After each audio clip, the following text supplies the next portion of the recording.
How to leave WhatsApp group without notification. Hey guys, welcome back. In this quick video, I'm gonna show you how you can leave WhatsApp group without the notification.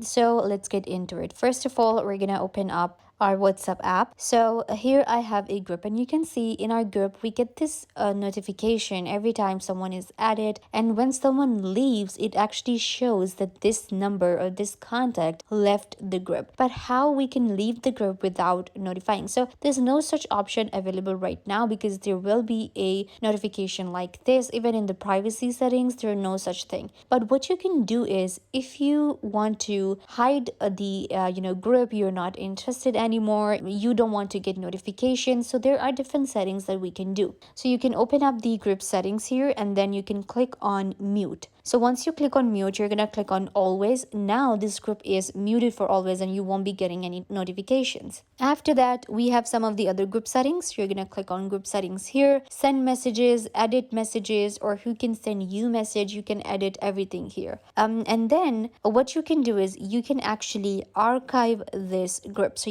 if you want to archive a chat, if you archive this group right here, what will happen is that this group will be hidden and you won't be able to kind of like see this group anymore. So this is the way we can do it, but there is no such way to kind of like get rid of the notification here. But once you get turn on this option right here, the mute and everything, so it is pretty much like you left the group. So this is how we can do it. I hope that I was a big help. Don't forget to give this video a big thumbs up, leave a comment down below, turn on bell notification, and subscribe to YouTube channel.